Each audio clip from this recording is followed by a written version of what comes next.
నమస్తే. శ్రీ గురుభ్యో నమ. శ్రీమాత్రే నమ. శ్రీమాత శ్రీ మహారాజ్ని శ్రీమత్ సింహాసనేశ్వరి చిదగ్నికుండ సంభూత దేవకార్య సమర్జిత ఉచిద్భాను సహస్రాభ చతుర్భావ సమన్విత రాగస్వరూప షాఢ్య క్రోధాకారాంక్షోజ్వల శ్రీమాత్రే నమ. మనకి తప్పనిసరిగా గ్రహాలు అనేటువంటివి చలనంలోనే ఉంటాయి కాబట్టి గ్రహ మార్పు జరుగుతూనే ఉంటుంది. కొన్ని గ్రహాలు తొందరగా మారుతూ ఉంటాయి, కొన్ని గ్రహాలు చాలా నెమ్మదిగా మారుతూ ఉంటాయి, కొన్ని గ్రహాలు మధ్యమంగా మారుతూ ఉంటాయి. అలాంటి గ్రహాల్లో కుజుడు 45 రోజులకు ఒక్కసారి ఒక రాశి నుండి ఇంకో రాశిలోకి మారుతూ ఉంటాడు. మరి కుజుడు మారినప్పుడు ఇబ్బందులు ఉంటాయా, లాభాలు జరుగుతాయా అంటే ద్వాదశ రాశుల్లో కొన్ని రాశులకి మంచిది జరగడం, కొన్ని రాశులకి ఇబ్బంది కలగడం అనేటువంటిది సహజ సిద్ధం. ఏ గ్రహం ఎటు జరిగినా కూడా కొన్ని రాశులకు మంచి, కొన్ని రాశులకు చెడు, కొన్ని రాశులకు మధ్యమంగా ఉండడం అనేటువంటిది ముఖ్యమైనటువంటిది. ఆ రకంగా చూస్తే మరి ముందుగా కుజుడు సంచారం వల్ల మరి ఏ రాశులు లబ్ధి పొందుతాయి ఏంటి అన్నది పక్కన పెడితే అసలు కుజుడి లక్షణాలు కనుక చేసుకుంటే కుజుడికి కోపం, గొడవ, ఒక రకమైనటువంటి వీరత్వం, సైన్యాధిపతి అంటూ ఉంటాం సహజంగానే.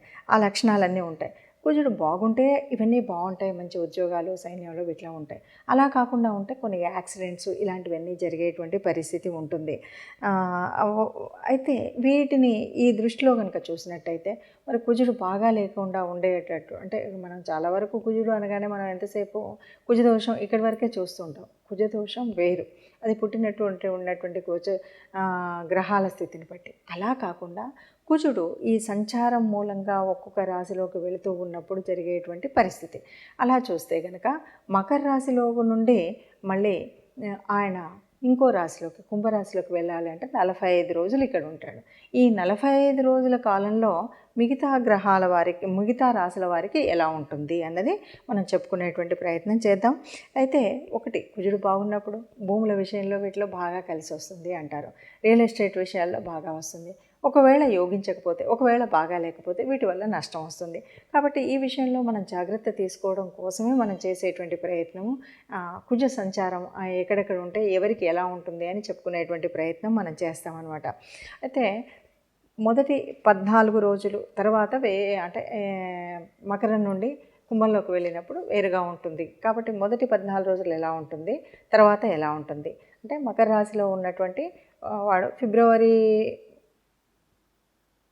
కనుక చూస్తే మొదటి 14 రోజుల తర్వాత 15వ తారీఖు అప్పటి వరకు కుజుడితో పాటు ఉన్నటువంటి రవిగ్రహము కుంభంలోకి వెళుతుంది. అలా రవిగ్రహం కుంభంలోకి వెళ్ళేసరికి కుజుడు తన యొక్క శక్తిని అంతా కూడా ప్రదర్శించగలుగుతాడు. రవితో ఉన్నప్పుడు ఆ ప్రదర్శన ఉండదు కాబట్టి తన యొక్క స్వయం ప్రతిపత్తిని ప్రయోగించగలిగే శక్తి ఉండేటువంటి స్థితి మనకు కనిపిస్తుంది.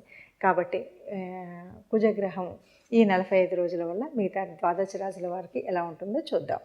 తదుపరి రాశి మిథున రాశి. మిథున రాశి వారికి 8వ స్థానంలో ఉన్నాడు కుజుడు. చెప్పాలి అంటే కొన్ని ఇబ్బందులు తప్పవు అన్నప్పుడు ఏం చేయాలి, ఎలాంటి ఇబ్బందులు ఉంటాయి అంటే మనం మాట్లాడేటప్పుడు జాగ్రత్తగా మాట్లాడాలి. ఎందుకంటే కుజుడికి కోపం ఎక్కువ, ఈ కోపం వల్ల కొన్ని ఇబ్బందులు కూడా ఉంటాయి. అయితే కుజుడు అనగానే ఇప్పుడు మనము 8వ స్థానం, ఇది ఆయుష్కారకమైనటువంటి స్థానం కాబట్టి ఇక్కడికి వచ్చే ఇబ్బందులు లేకుండా మనం ప్రయాణం చేసేటప్పుడు జాగ్రత్తగా వెళ్ళడం, వాహనాలపై నడిపించేటప్పుడు కానీ వాహనాలు కానీ ఏదైనా సరే ప్రయాణంలో కొన్ని ఇబ్బందులు రాకుండా ఉండడం కోసం తీసుకునేటువంటి ఏ రకమైనటువంటి ప్రమాదం రాకుండా ఉండేటువంటి జాగ్రత్తలు తీసుకోవడం అన్నటువంటిది ముఖ్యమైనటువంటిదిగా చెప్పచ్చు.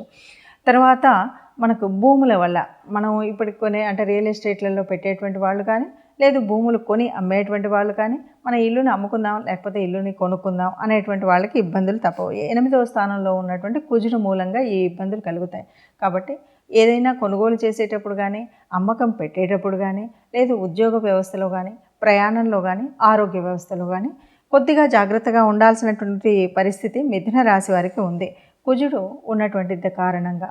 ఈ కుజుడు 8వ స్థానంలో ఉన్నాడు కాబట్టి మీరు ప్రతినిత్యం కుజ ఆరాధన చేస్తూనే సమన్వయంతో చేయాలి, ఓపికతో చేయాలి, నిదానంగా చేయాలి. ప్రయాణంలో కానీ వాటిలో కానీ ముందు జాగ్రత్తలు తీసుకుంటూ వెళ్ళడం, ఆరోగ్య స్థితిని గురించి కూడా ఆలోచించడం అనేటువంటి చేసినట్టయితే బాగుంటుంది అని చెప్పచ్చు. మరి ఇప్పటి వరకు చెప్పుకున్నటువంటి దాంట్లో మీరు చూడగానే ఇది భయపడిపోయి అయ్యో కుజుడు బాగాలేదు, ఈ 45 రోజులకు నాకు నష్టం అని కుజుడు అనుగ్రహం లేనటువంటి వాళ్ళు కానీ, కుజుడు తన నీచ స్థానంలో ఉన్నటువంటి రాశుల వారు కానీ అనుకోవడానికి వీల్లేదు.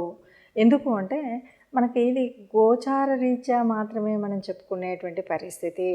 మీకు మీ జన్మజాతకంలో ఎలా ఉందో ఆ గ్రహాల యొక్క స్థితిని బట్టి, ఆ గ్రహాల దశ నడుస్తున్న దశను బట్టి, నడుస్తున్నటువంటి అంతర్దశను బట్టి, అంతేకాదు గ్రహాల యొక్క యుతి, దృష్టి, వీటన్నింటి యొక్క ప్రభావం ఉంటుంది. ఇవన్నింటిని దృష్టిలో పెట్టుకుంటే తప్ప మనకి ముందుకు వెళ్ళలేము. కాబట్టి ఏదో ఇలా చెప్పారు కాబట్టి ఇంకా నాకేమీ అంత అంటే ఏదో కుజుడు నాకు నీచ స్థానంలో ఉన్నాడు, కుజుడు శత్రువులతో కలిసి ఉన్నాడు, ఇలాంటి భావన మాత్రం అస్సలు పొందకండి. ఇదంతా కూడా కేవలం 30-40% గోచార రీత్యా ఉండేటువంటి ఫలితం ఉంటుంది. ఈ 30-40% ఉన్నప్పుడు మరి ఎందుకు చెప్పుకోవాలి అని అనకండి.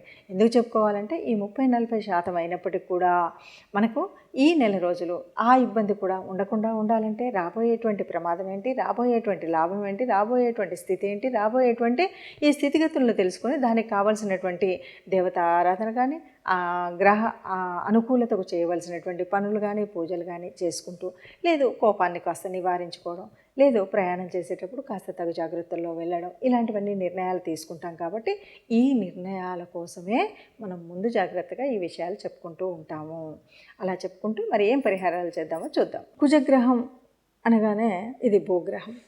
ముఖ్యంగా కుజగ్రహ దోషాలు ఉన్నప్పుడు మనం మంగళవారాలు పూజ చేయడము, అలాగే కుజుడికి అధిపతి అయినటువంటి వాడు మరి సుబ్రహ్మణ్య స్వామిని ఆరాధించడం, ఇవి చేస్తాం. గ్రహాలు అంటే కుజుడు మనకు యోగించకపోని ఈ 45 రోజుల కాలం కనుక మనం సుబ్రహ్మణ్య స్వామి ఆరాధన చేసిన, ఏదైనా సరే ఎవరికైనా దానం ధర్మం చేసేటప్పుడు కందిపప్పు ఇలాంటివి దానం చేసినా, ఎర్రటి వస్త్రాలు దానం చేసినా మనకు అనుకున్నటువంటి ఫలితం ఉంటుంది.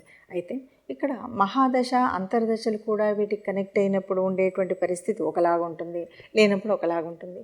అలాగే ఇప్పుడు మనం చెప్తున్నటువంటి దానికి త్రికోణాధిపత్యం ఏదైనా వచ్చినట్టయితే వేరేలాగా ఉంటుంది. అంటే 159 లాట్స్లో కనుక కుజుడు ఉన్నప్పుడు మంచి చేస్తాడు. ఆ మంచి చేసేటువంటి పరిస్థితి వేరేలాగా ఉంటుంది.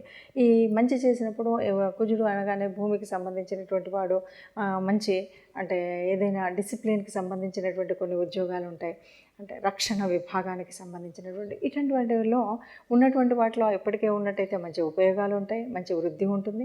అలా కాకుండా ఇప్పుడే తెచ్చుకోవాలి అన్నటువంటి వాళ్ళకి ప్రయత్నాన్ని చేస్తే కనుక మంచి ఫలితం ఉంటుంది. అలాగే భూముల వల్ల, రియల్ ఎస్టేట్ వల్ల మంచిగా కలిసి వచ్చేటువంటి పరిస్థితి ఉంటుంది. అలా కాకుండా ఉన్నట్టయితే కొద్దిగా గొడవలు, గోళ్ళు, చిన్న పని చేసినా కూడా ఏదో ఒక దెబ్బ తగిలించుకోవడం ఇలాంటివి కూడా ఉంటాయి.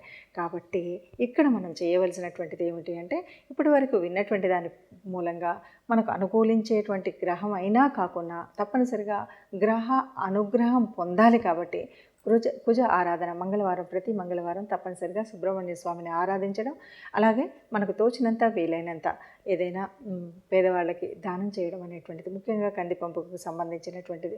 అది కాదు, ఇదేది కాలేదు అంటే కనీసం మనం గోశాలకు వెళ్ళి గోశాలలో గోమాతకి గోగ్రాసం ఇవ్వడం లాంటివి చేసినట్టయితే మనకు ఈ గ్రహం వల్ల వచ్చేటువంటి అననుకూలత ఏదైనా ఉంటే పోతుంది. శుభంగా అనుకూలత వల్ల వచ్చేటువంటి శుభ ఫలితాలు మాత్రమే వస్తాయి. ఇది దృష్టిలో పెట్టుకొని అందరం కూడా ఈ కుజ అనుగ్రహం పొందడం కోసం ప్రయత్నం చేద్దాం. నమస్తే.